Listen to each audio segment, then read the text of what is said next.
Hey everyone, appreciate you guys joining. We're going to get started here in a couple of minutes, so bear with us while we allow some folks to join.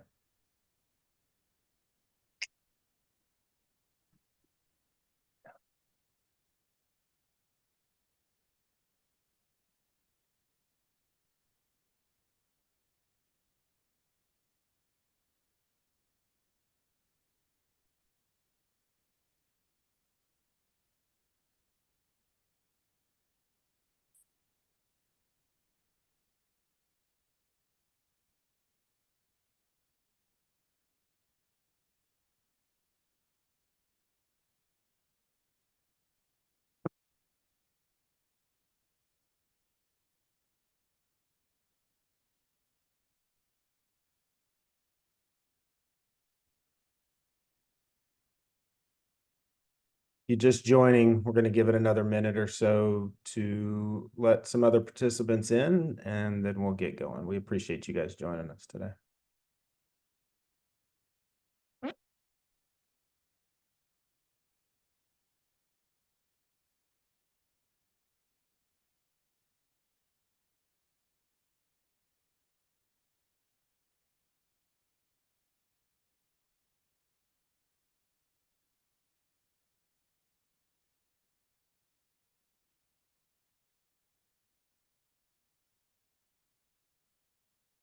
All right, we'll get started. I've got 3 minutes past here, my clock. So thank you all for joining us here for another Asperian revenue cycle education session. We appreciate it.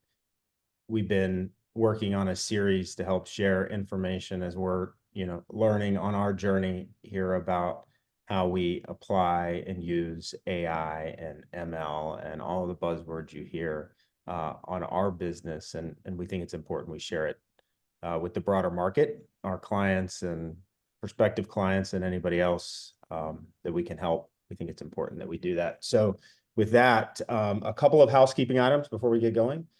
We appreciate you guys being here, number one.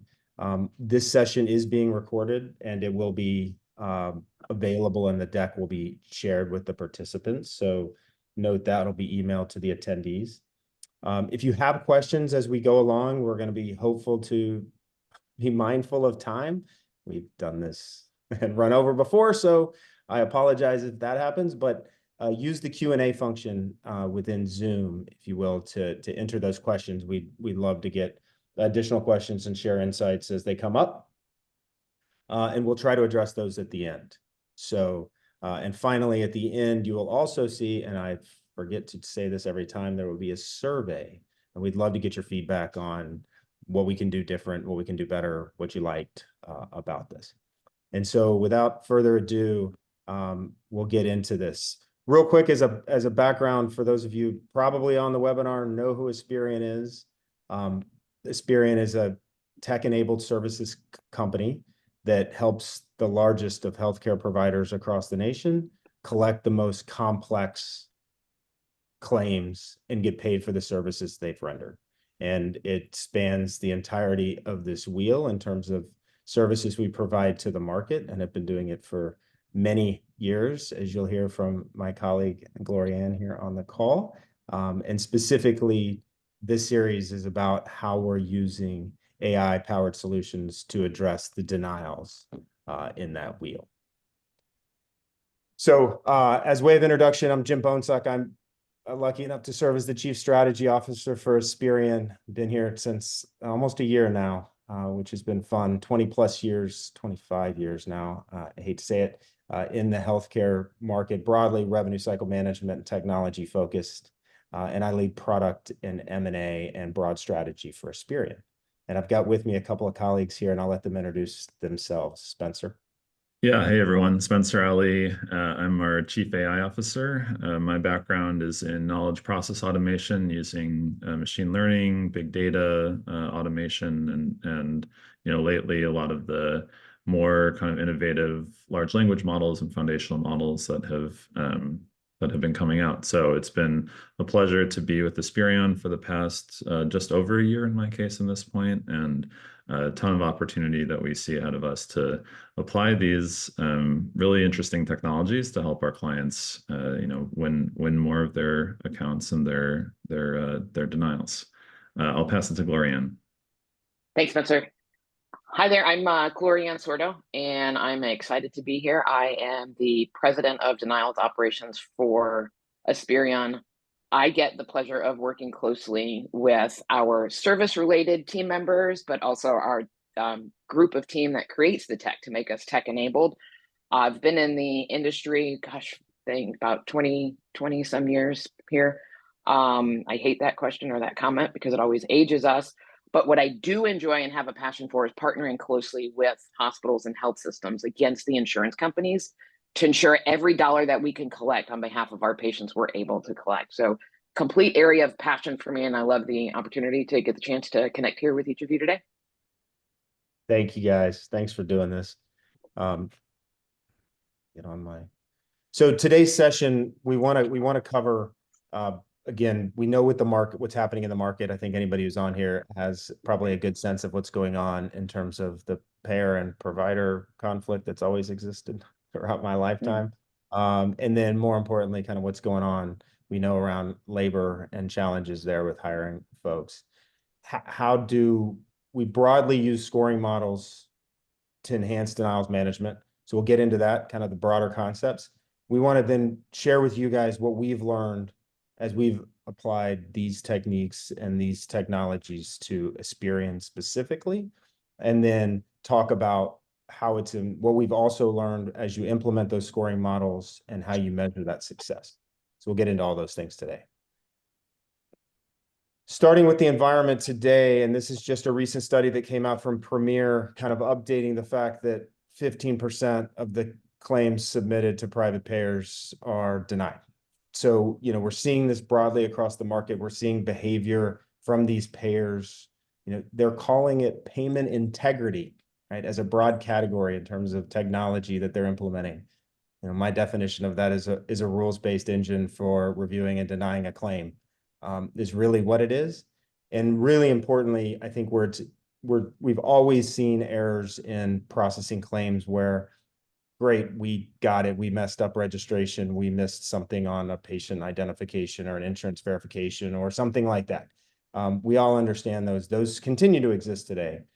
But what we're also seeing is some behavior from the payers where they're just denying stuff, I'll call it out of hand. They're just saying up front, this is denied until you prove to me why it should be paid. Otherwise, and most of those are requiring medical record review and some other kind of high-level experienced resource to review clinical documentation and draft an appeal letter or those kind of things. And so we've been monitoring this through the volume that we receive and all the work we do across the nation for a multitude of clients. And we're seeing these patterns and can, more or less validate what Premier found in their study. Furthermore, we recognize the fact that the workforce challenges that are plaguing the entire kind of country around hiring people after COVID and retirements and lack of resources are severely impacting us, and they impacting our provider clients, I should say. And it's important to note that, the higher up you get in terms of experience and education and credentialing around these resources, the harder it gets to hire, retain, and keep those resources. So as you think about that, it becomes really important to start to utilize this technology to streamline and apply those limited resources to those accounts or those claims where they can have the most impact. And we're going to break that down today and how we've thought about that.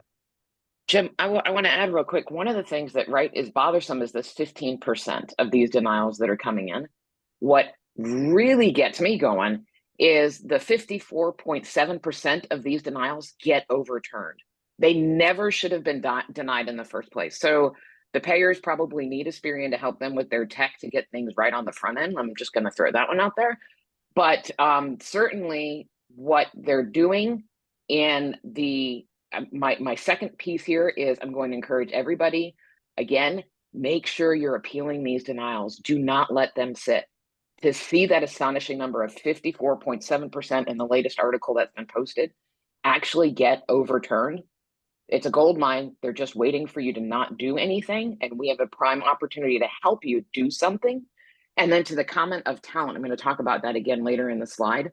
I love my cliffhangers, make sure people hang on. Down later on, we're going to be talking about right now the roles and the turnover that you're seeing and the shortage that you're experiencing. This technology could help you avoid some of that down the road. So you got to hold on and wait for me to come back. Me, yes, perfect. Your next television or radio, I guess, with your cliffhangers. That's good. So what we've today, what we're focused on, so this is a series of webinars we've put together. So we did one last month that was breaking down kind of all of the information and education from Spencer, specifically about what is AI, what is ML, what are these concepts. When we throw around these buzzwords, if you throw those names or those labels, I guess, on your business, you might as well put up a booth at HIMSS last month, because everybody's talking about them. So we were trying to break those down and kind of educate folks on demystifying what are those things, what are we talking about when we talk about AI and ML, and how does it apply in healthcare. Today, we're really focused on the application of those techniques, those technologies against prioritizing accounts, specifically in the denials space and that service line and what we've learned there. Next month, we will go a step further to say, okay, beyond prioritizing them, again, what have we learned about applying some of these technologies to improving the workflow and the speed? So the efficiency through which, once those accounts are identified, what are we doing about it, and how are we speeding up those work processes using technology to do it?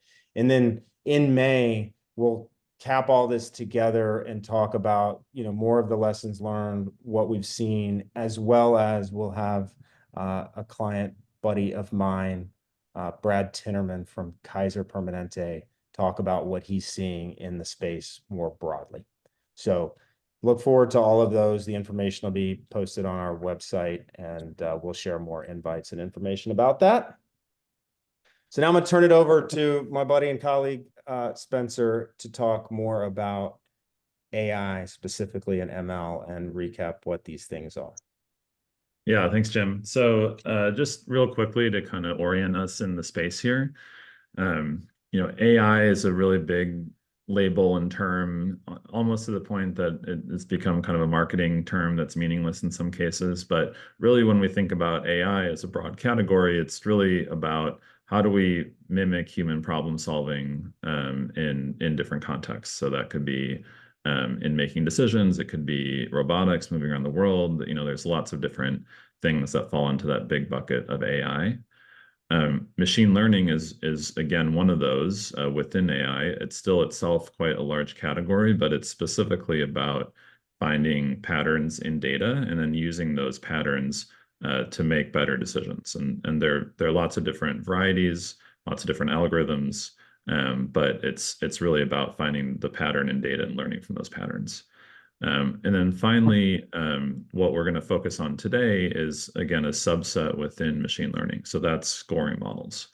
And in our context here in denials management, what we're talking about is if you look at a denied account that comes in, what information can you use and how can you predict things about that account, such as the likelihood that that denial, if appealed, will get overturned?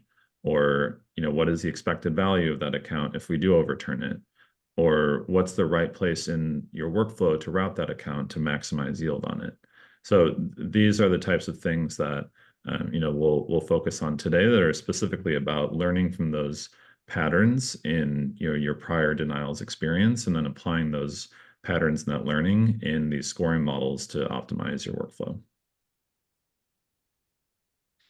So double clicking a little bit here on what is a scoring model.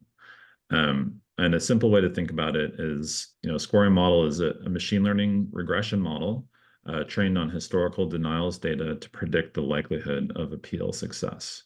So breaking down some of the key terms in there. So when we talk about a regression model, and I promise we're not going to get super technical here, but this, um, just to, be specific about what we're talking about. A regression model in machine learning is an algorithm that estimates a discrete number. So, for example, a probability score. This could be in contrast to, for example, a generative model that writes some text for you, like the way ChatGPT does, or a classification model that says, "Hey, this is a dog or a cat," or in our case, a certain type of denial or something like that. But today we're specifically talking about these scoring models, which predict a number. And there are many different kind of approaches to this that can range from very basic linear regression that you might have learned about in your freshman year statistics class, to the latest and greatest of deep learning and neural networks, those types of things. But ultimately, they're all doing something similar, which is trying to look at some data and predict a number, coming out of that. In this case, a score. Historical denials data. So we're going to get more into this as we talk about kind of how to implement these. But just as a rule of thumb or a heuristic, what we've found is to get a model that has any kind of real predictive power, you're going to need at least, I would say, 10,000 examples over the course of hopefully a few years. And we really do more orders of magnitude. So you'll see we tend to train on 500,000 or millions of data points, to really get a highly predictive model, but you'll need at least 10,000, I would say, as a rule of thumb. And then as you think about what type of data is important, it's really anything that, as you think about for yourself, knowing the denial space, what would influence your estimation of an account being likely to close with success. So we've listed a few here that we found to be very predictive: CARC and WARC codes, diagnosis, procedure, payer, account age, account balance, prior appeals, patient information, basically as much information as you can get to help kind of distinguish those underlying patterns in the data is going to help you create a model that is very accurate. And then finally, what are we actually predicting? So we talked about we produce a score, but what does that score really mean? The simplest version of this, and we'll talk about kind of how this evolves and gets more and more sophisticated, but the simplest version is just a probability score about the likelihood of appeal succeeding and then that resulting in payment, for you on that account. Well, as we'll talk about, you can get more sophisticated with this, where you can start to look at what is the expected value of something, when is the timing of something that it might pay, what is the next best action that you take on an account. So there are lots of different things you can predict, but at a baseline, to anchor it, it's what is the likelihood of success. So I hinted at this, but as we think about kind of the complexity versus value of how you get more sophisticated as you apply this framework, and we'll talk to Gloriana in a second about kind of historically what she's seen. But if you think about a naive baseline, where there's no prioritization and you just work accounts in the order that they arrive, right? That's kind of your baseline. And even without machine learning, we know we can do better than that, right? So you can prioritize by account value, you can prioritize by age, you can do different things to increase the yield off of that kind of naive baseline, and that's relatively straightforward. Um, what we're talking about is really kind of that 2 through 5 on this kind of maturity model. So starting with probability of success, as we discussed, and then evolving from there into the expected value of an account. And when I say expected value, what I mean is, at its simplest, it's multiplying that probability by the account balance, to basically probabilistically weight the order that you work things. And that's, we'll show an example of that. And then you can get even more sophisticated, where you start to look at, okay, what's the optimal desk to route an account to based on these factors? Or re-estimate after every touch what the right and optimal next best action is. And all of these, you'll notice kind of a slight curve to this chart.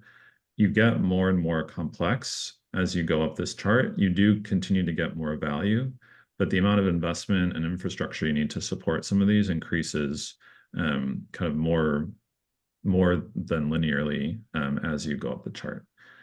So that's kind of how I think about this framework. But Gloria, maybe you can speak a little bit to, in your experience, kind of where how you've seen operations evolve up this maturity curve over the past, years as you've worked in the industry, and then what you're seeing moving forward. Yeah, I'm gonna age myself once again. I'm gonna remember when you were saying kind of working accounts as they came and as they were received, Spencer. I can remember file folders arriving on my desk with hard copy UB, IB medical records and whatever was on my desk on the right-hand side in that bin, that's what I was working. And then that evolved and I got like an Excel spreadsheet and I thought, oh, this is really cool. I've got an Excel spreadsheet. Now I can kind of put them in order, maybe by payer. And originally it was a matter of, well, why did I get this, right? So I'm working the accounts at this point and I'm going, why did my manager give me this subset of accounts? Is it because it was the same payer? Did they see a same issue? Like I'm asking these questions, but I'm never really getting an answer. I'm really getting more file folders on my desk and accounts on my Excel spreadsheet and saying, go do. And I did, and I went. And but now it was, fast forward a little bit, and I learned how to pivot in Excel. And I thought that was the greatest thing. I could now pivot out different things based on the placement file that was coming over. And okay, now these are all the accounts for this payer that I think have this same kind of issue going on. I still didn't know the beauty of a CARC code back then. And now I'm kind of breaking accounts out for my team members and saying what makes the most sense in order to make them successful. But my friends, I was relying on me, my personal knowledge, what I knew and what I worked, or what I saw based on the limited clients that I might have assigned to me. I wasn't learning from my peers. I wasn't able to ask maybe what are other hospitals seeing? What are they doing in other areas with other payers? I didn't have that as the human working this and assigning this inventory. So when we have this great opportunity of coming together now and getting this score, not just based on what I know or what my team might know or what my leaders might know, but what the machine is telling us based on all the data points and the historical information, we're now able to route and assign accounts to the appropriate experts. What requires an expert to jump in and take a look at something? What requires maybe some more data elements? You'll again, I love my cliffhangers. I said it. We're going to talk about it in just a bit. The importance of kind of coming together and talking about these things, but just the benefits and where I started with file folders on my desk to where I am now to be able to, tap Spencer or somebody on his team on the shoulder and go, hold on, we got to talk about a feature that's impacting something that's going on with this score because I need to determine and operationalize who's the best.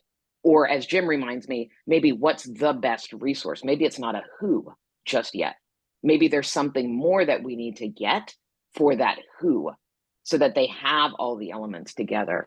So that's kind of how this has evolved for me operationally, as one human trying to track to it versus now having the benefit of all this data, all the machine learning, and these great scores on what we can, and we're only scratching the surface, which is what's exciting. I would agree with you. I think that's the point of scratching the surface. I mean, we've all been here where I remember working with a big health system back at my days at Deloitte, and somebody said it's told another guy that's the alpha split, and he thought it was the Greek letter alpha.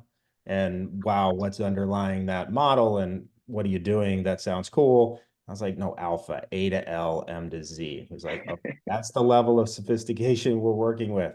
And I think the beauty of this, broader context too, is we've always had very structured data. That's kind of one of the benefits of healthcare, and especially in revenue cycle with the structures of data of a claim being very defined in terms of what elements are on it, and a remittance advice coming back with supposed standards, as we know, at least around the data elements, how they're used can vary, and we know that.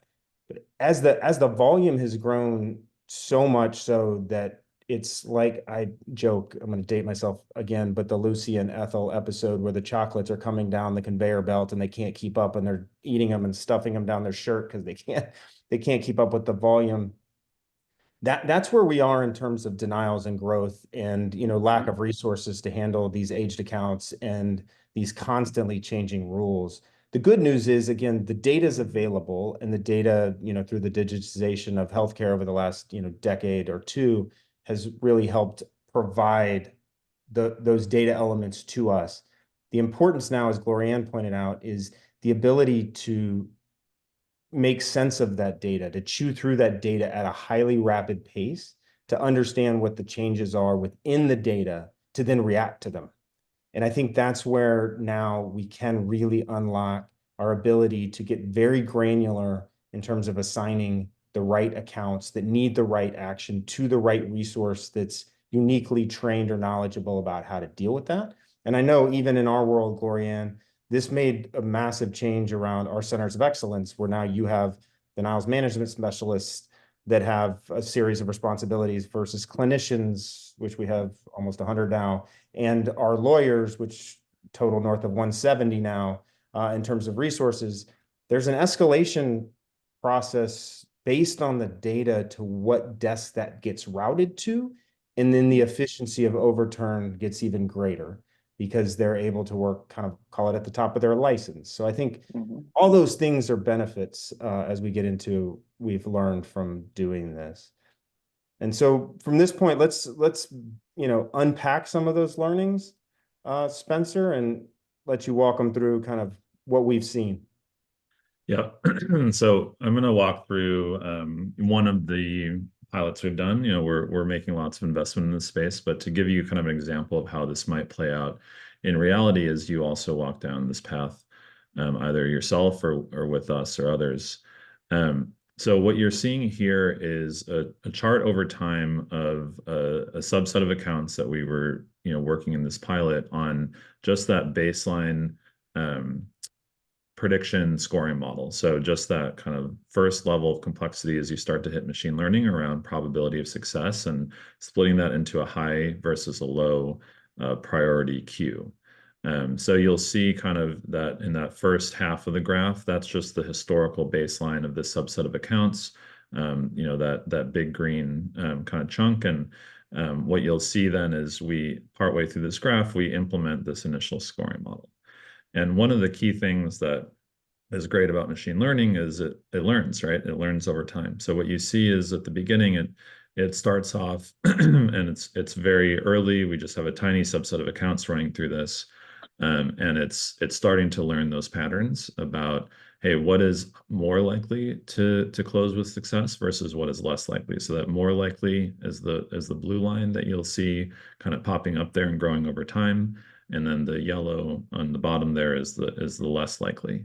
The y-axis on this is that probability of success. So, ideally what you see in this is you've got that baseline running through and the green, you see the blue line moving up, and ultimately more and more accounts you identify as higher probability. And then that starts to pull up your overall average success rate in this case, which then generates more yield for you. So that's kind of what you see there at the very end is you're starting to see that average, which is the dotted line, pull up because the blue line, the high priority accounts that have been identified, are pulling up your overall average from your baseline.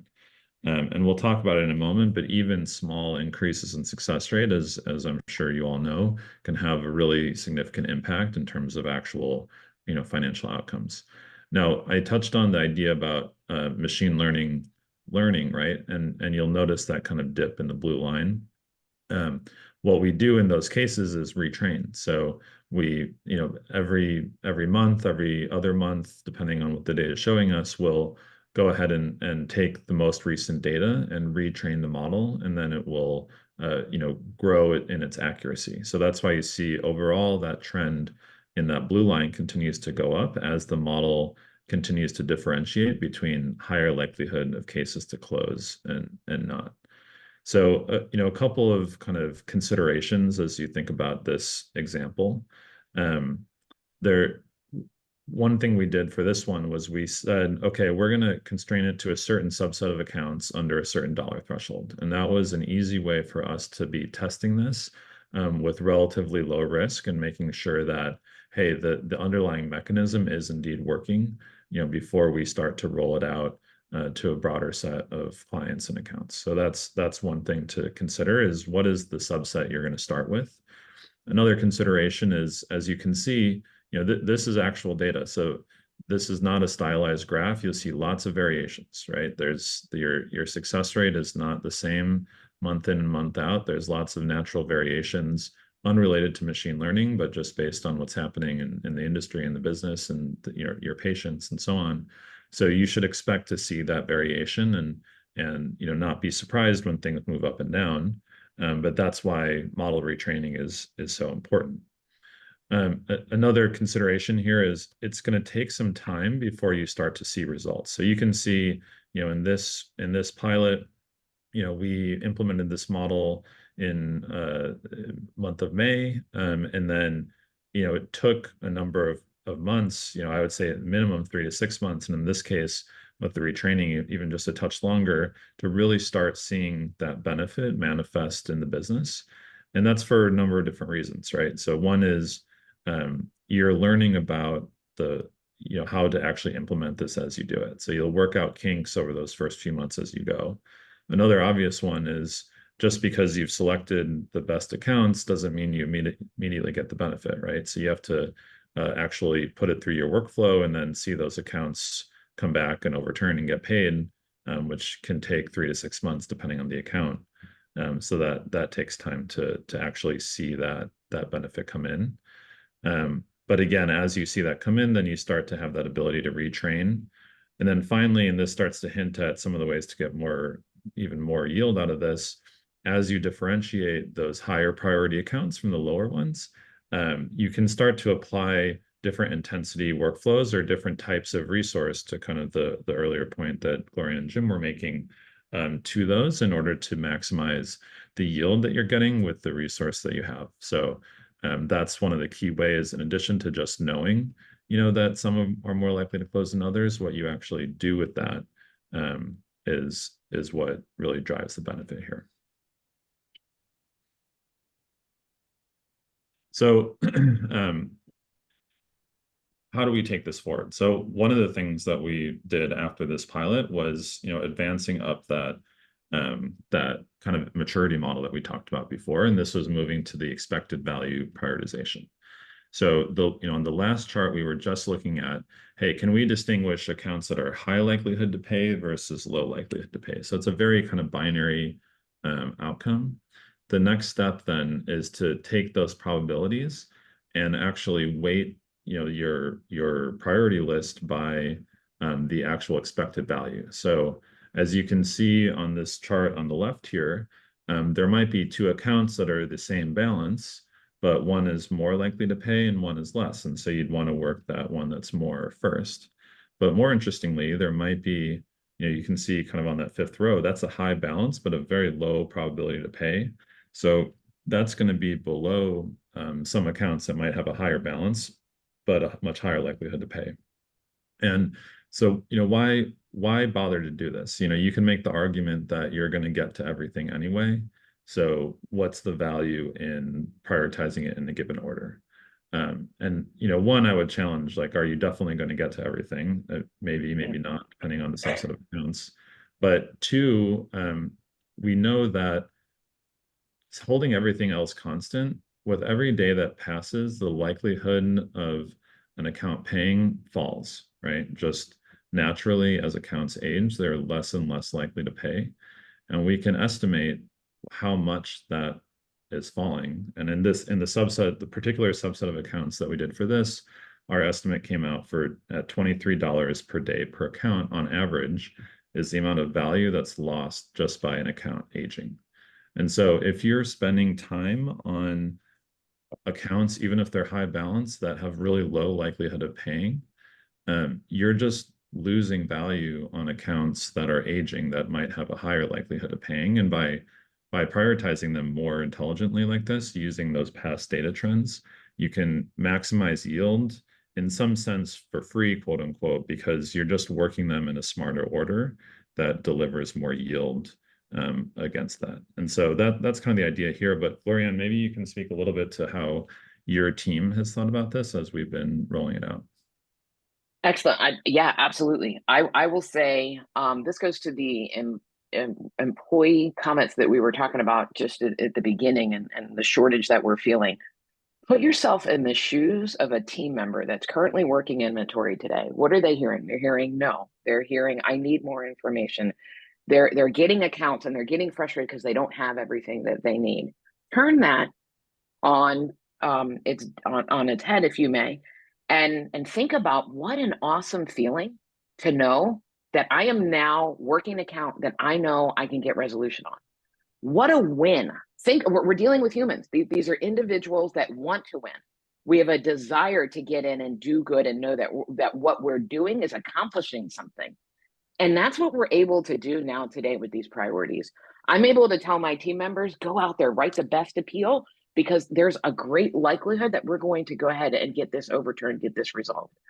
And I mean the excitement, if you can be excited coming to your day job, I hope so, but the excitement that they're feeling to be able to say, now I can prioritize. I know that what I'm doing is contributing and I can select the best and most appropriate account.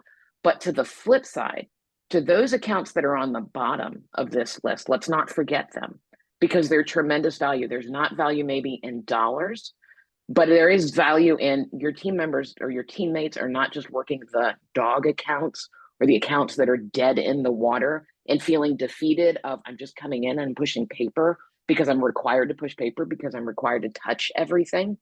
You can strategize on those. And the strategy is not simply continue to put more humans on it or put more technology on it. This is where the data is delicious. That's why I say it.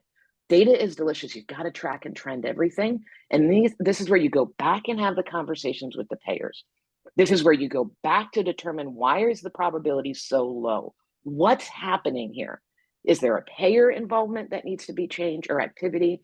Is there something we need to improve in our workflow? Is there a policy that we need to review, a medical policy, terminology, physician opportunity for documentation improvement, things of that nature? So power's not simply to me in the dollars that it brings, but it also in the intrinsic values that might be available to us.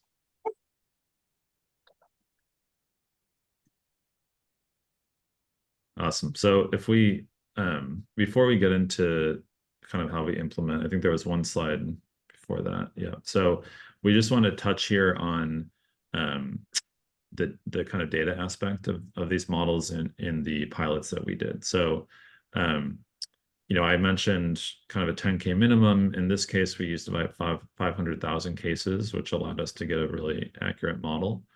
And I mentioned, some of the different data points we used here.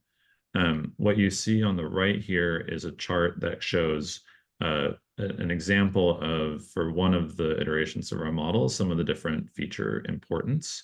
And this is something that's a little bit more machine learning specific, but what you're basically saying is, how important is this feature for actually estimating the likelihood of it getting overturned and paying? And so you see up there, some ones that are probably not surprising, like how, what's the placed amount and the kind of total balance.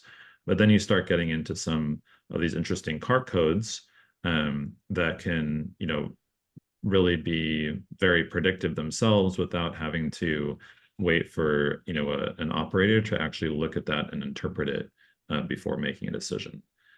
So maybe Jim, you could speak a little bit to kind of how you've seen some of this logic evolve in your experience and how this is manifesting in some of these features. Yeah, we talked about the structured data and the standardization of information on return. I think, just very simply take a step back, we're sending an 837 with standard data elements to a payer who's using a technology with rules embedded in it, machine learning rules or otherwise, to review the elements presented and generate a response, accepted, rejected, denied, paid. They're all rules based at the end of the day. And so and then we get back, right, their result, and that is structured and more or less standardized and rules based. So again, the data being available, the data being standardized, then using again the machine to figure, to pattern recognize. I mean, it's effectively, we used to call it predictive analytics. Now everybody wants to use the term machine learning. I mean, it was an evolution into that that's still very much the same. But, as I was looking at this with Spencer, I was like, well, total, code 45 got it as a contractual allowance. That's nothing. That's more informational than anything. I got it. And he pointed out, yes, but highly predictive, maybe on the lower end of its probability that there's any value associated with that particular claim and remit. Right. I was thinking this is highly predictive of, yeah, we're going to get paid on this. No, obviously that's not true. It can be predictive in the binary way where he showed the split of those accounts. And as Glorianne pointed out, recognizing, what's the noise in the volume of accounts we're trying to do, separating that and putting a bit of a different lens on it relative to placing it effectively on somebody's desk. And you're saying, hey, these are low likelihood to get payment. There's probably stuff in there, but the effort here is about, understanding the root cause and going back and addressing those things. And as she mentioned, it's either through our managed care group with contract negotiations and terms, it's back to the payer, it's looking at our revenue cycle in terms of process improvement opportunities, the, legacy denials management. How are we not just resolving the denials, but how are we going back and looking for areas of breakdown within our process? So just using this type of technology to separate and categorize each of those things yields tremendous benefit in and of itself. And then, as Spencer pointed out, you can take it much further than within that, separation and workflow. So let's take it, Spencer, maybe you can share with them again how we implemented the scoring models and how people should think about, if they're thinking about implementing scoring models, what some of the lessons are there. Yeah, absolutely. And to start with, and this is a framework that we shared in our last session that we referenced earlier. But when we think about how we actually approach creating actual value with machine learning, there are really these kind of four puzzle pieces that we think about, and all really have to be in place for it to be a successful investment. So we're going to go through each of these with a specific lens on these scoring models and that maturity model that we talked about. But if you want to hear more about kind of the general framework, that's what our prior session a month ago was about. But why don't we go ahead and jump in to applying this to this framework? And Jim, maybe you can talk about the kind of the use case considerations to begin with. Yeah, I think importantly, the use case before you get started, and a lot of people want to jump to, let's put in place models, and AI is kind of this broad thing, this magic bullet's going to solve a bunch of stuff. But there's a tremendous amount of pre-work that needs to be done in planning before you get there. In understanding the use case that you're going after and surveying where the opportunities exist within your revenue cycle, and even thinking forward to the next step, which Spencer will get to, around data availability, prepping the data, cleanliness of the data, availability of the data, all of those things. You need to think about it holistically. And then importantly, understand what it is you're trying to improve, to measure. Where is that opportunity? What is that measurement within your revenue cycle? Is it a key performance indicator? Is it just a time indicator around a step within the process? What is it that I'm trying to impact? And what is the baseline, and how do I measure against that? And then defining that criteria up front and knowing what the end is ahead of time, and then setting the use case, which will lead you to exploring the data. Yeah, and just one other word on use case. Whenever you're embarking on something that's new or different or innovative, really prioritize learning first. And that's why starting simple is so important, is because you want to start with something that's doable, where you can learn with that kind of simple approach first on kind of a subset, and then apply that learning as you create more and more value with the solution. So, to Jim's point, and we've talked about data on a few of the different slides, but you really want to choose a use case where you have data available.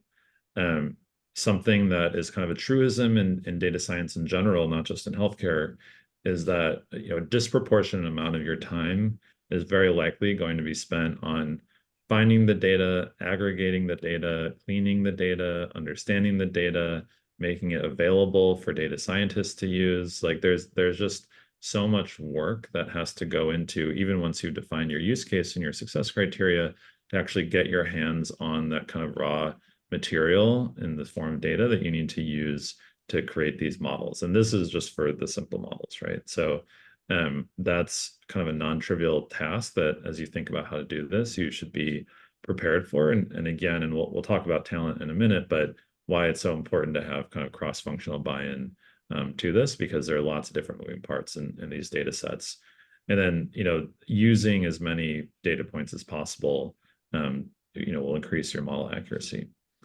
So once you have the use case and the data, then we get to, okay, what do you do with that data, and where are these models going to live? So that's where platform comes into place. And there's lots of different ways to address this, platform question, right? So you can start off extremely simple with, a Python script that produces a spreadsheet that you send to a teammate, right? That's a form of a platform. It's not a scalable one, but it's a good starting point, or it can be, depending on your strategy. Um, Ultimately, if this is going to be something that kind of lives and breathes and creates value over time, you're going to want to figure out a platform solution that is sustainable and maintainable, and can grow as you grow, your investment in these types of models. And that's really where kind of the build by partner option comes in. And there are different ways of thinking about this that really depend on where you're at as an organization. So you may be an organization that has already made lots of investments in data science, machine learning, and other parts of the hospital and the system that you can piggyback off of. Or you may not, and then it makes sense to partner with a vendor who can kind of accelerate that the benefit from that investment while you build that capability internally.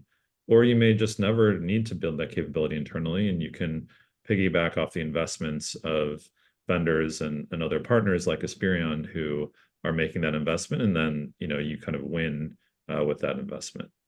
So that's kind of a super high level framework. But I don't know, Jim, how have you seen this play out as you've been in the space?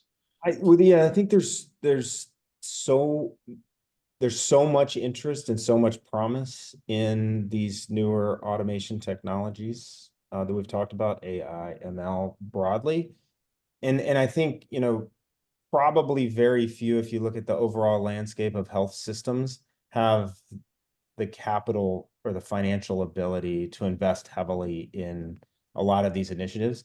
And even if they have the capacity to invest in them, there are so many other competing priorities around, you know, physician burnout and ambient listening and the generative AI promise of creating, documentation and SOAP notes and CDI improvement and chatbots and scheduling, and the list goes on and on. So even if in a vacuum, you have the talent and the capability to do it, I think the question becomes like, where does revenue cycle count optimization rank on the total priority list of, the product backlog, if you will, around things we want to get to?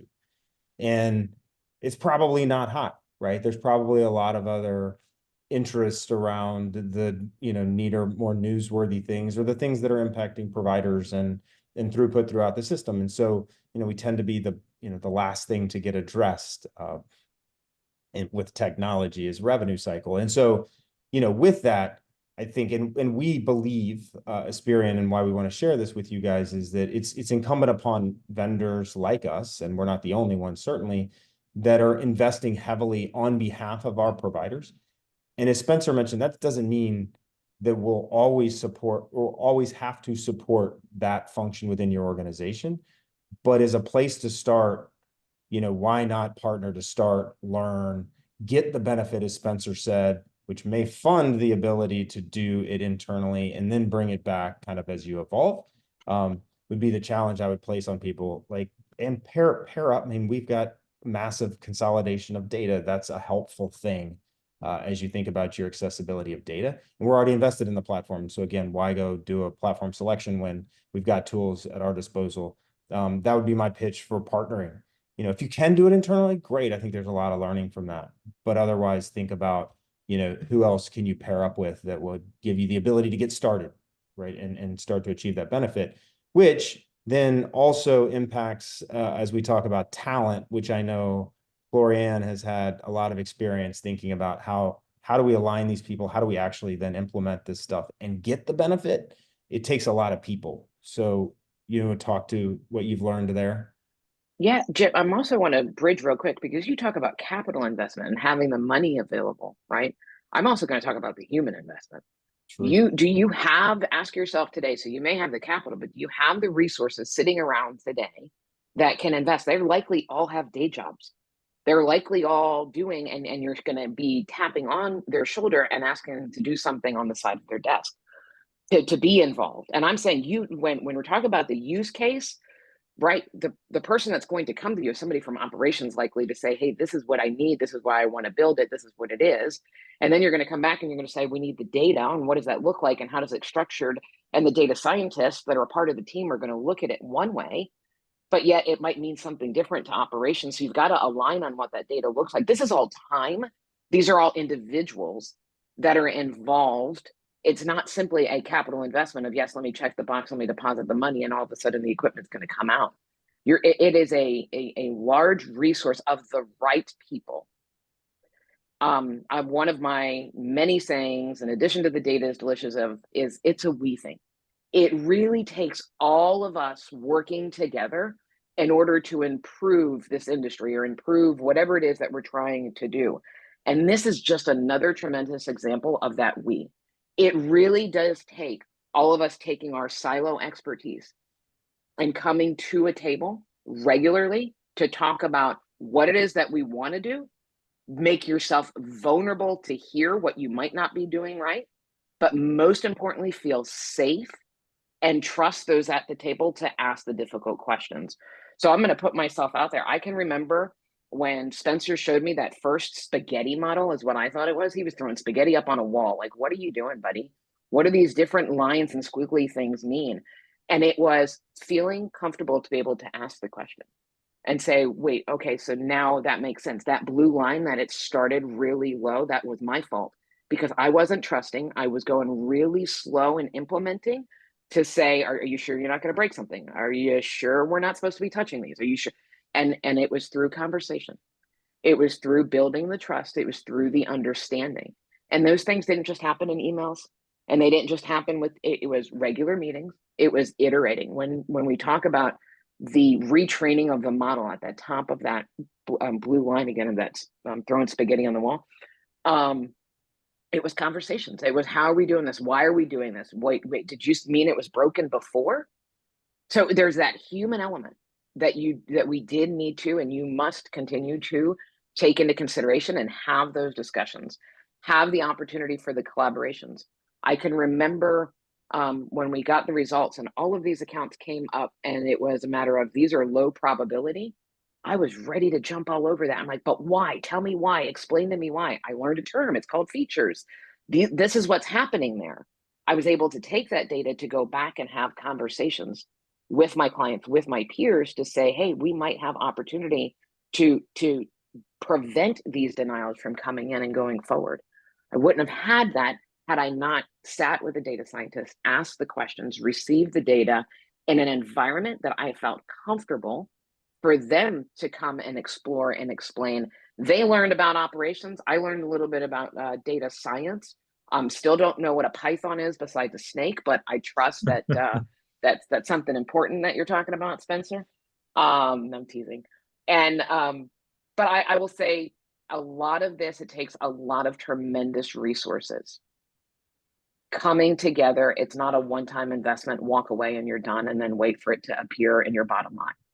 You've got to come together. You've got to have the dialogue. You've got to have the conversation. It's got to be a group of individuals that can and have a desire to want to think forward together, recognizing they don't have the answers. The data scientists, they know their space. The operations, we know our space. coming together to speak the same language in the end is what I think is attributed to some of the success that we're feeling. You make a great point about it's not just capital, but it's human, it's time, it's other resource consumptions that you have to be mindful of, and Mm-hmm. you have the capacity to do it. Um, Spencer, as you thought about, well, you and Glorianne collectively thought about how do we measure the improvement here? How did you how did you guys structure that? We talked about when you're setting up the use case, understanding what those elements are you're trying to impact, those metrics. How did you guys think about that? Yeah, absolutely. And I know we only have a couple minutes left here, so I'll touch on this and Glorianne, and then we'll see if we have time for a little bit right at the end. But so as far as measuring impact here, and this is part of the learning process really, but I think of metrics at kind of four different broad levels.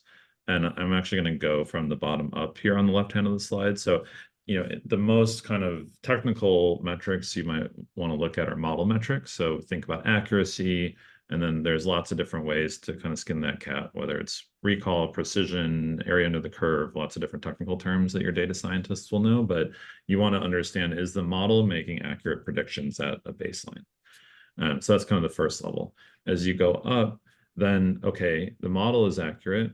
Is that leading to different behavior in your operators? So are you able to route actually those accounts in different ways that actually will drive those outcomes? So you want to look at, is the model performing? And then is that resulting in a different way of working for your users? And then moving up to operational KPIs, okay, the model's working, the operators are using that model to make better decisions. Is that showing up in our KPIs on a monthly basis in terms of success rate, operational throughput, days to close, like all these kind of operational KPIs that we keep track of to see, hey, is this really working in the business? Or maybe it's working in part of the workflow, but there's a bottleneck down the line that's unrelated, but it's actually constraining us from really realizing the value. So those operational KPIs are important.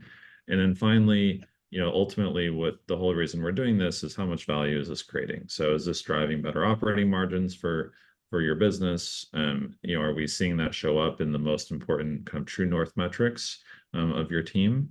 And that's the only way to know that that investment that you're making is really delivering that value. Um, and I won't go through everything on the right side, but basically what we've listed out there is kind of a test and learn cycle where you define that metric framework, and then you're going through a cycle of analyzing those metrics and then thinking about what to do to iterate and improve on it as we go. So Glorian, how have you been thinking about it, through these initial pilots and in our experience so far? I'd say my experience so far is, in order to operationalize, is I was taking my time. Like I went slow on what it is that I was going to build in. I wanted to make sure that I understood. I wanted to make sure that we stayed collaborative on the questions that we had, and when the results would come out in the different KPIs, or the data would demonstrate something, it was a constant, okay, but could there have been something else? Is there something else that could have been impacting this? And then making sure that we're exploring, okay, it's just because the model's here doesn't mean the model's the only thing that's happening here. So it's having that open dialogue, having that open conversation, and taking those small stair step as we continue to make changes or improve. That's a great point. This is not going to be like a forensic accounting process. There's always going to be other factors that affect, all of these KPIs. So it has to be a dialogue at every step of the process. All right, wrapping it up, I appreciate you guys sharing those insights. I think, we're on a journey ourselves in terms of applying this, and we're, bringing together a lot of parties. And they mentioned it's the operational resources, it's the IT resources. Let's not forget that, in terms of prepping the data and securing the environment, as we know, is super important.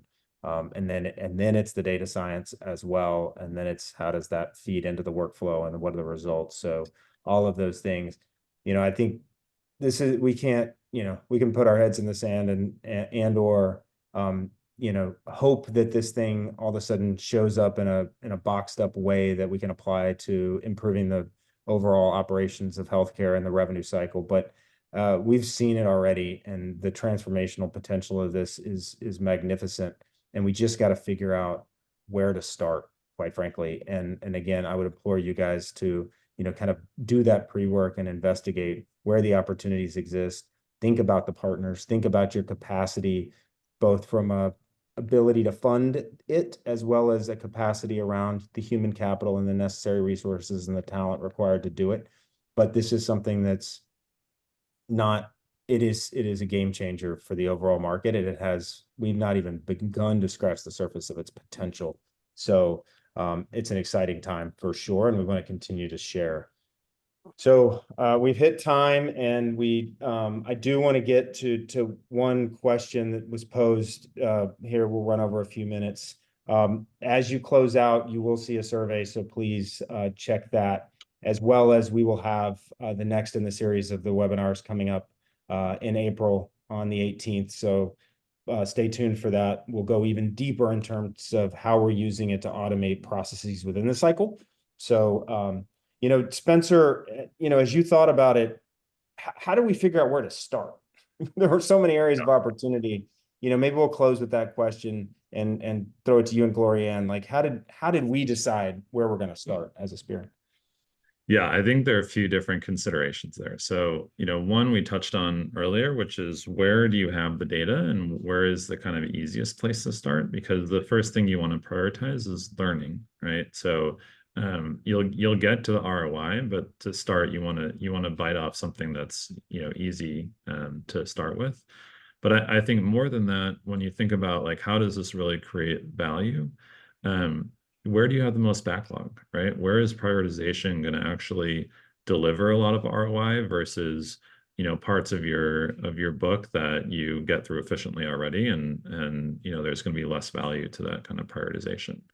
And similarly, as you think about average balance or denial types or those types of things, where is there, high volume, maybe that's low balance, where you really are trying to find those needles in the haystack, or I think someone said recently, needles in a stack of needles. That's where these types of models can really drive a lot of value. That's Lorian, good. how are you thinking about it? I would agree. I think originally it was a matter of we shared an idea, and we've had this concept of how can we utilize our resources to the max, to the top of their license, like you said, Jim, and how do we make this happen? And Spencer, I would agree that it was a matter of kind of taking a look, where do we have the data in order to drive the results that are going to provide the best direction for what it is that we were looking to do. So I would echo the same statements on how we got started and why we got started in that area. Thank y'all. Awesome. Great to do this with you. Glad you guys could share. If you guys have additional questions, by all means, send them to us. We will get back to you in email, that kind of thing. And take the survey. Let us know how we did, what we can do better for the next couple in this series. And thank you, Gloria Ann, and thank you, Spencer, and everybody who helped organize this. We appreciate y'all's time, and we'll talk to you again next month. Thanks, everyone. Thanks, Jim. Thank you all. Thanks, Jim. Bye.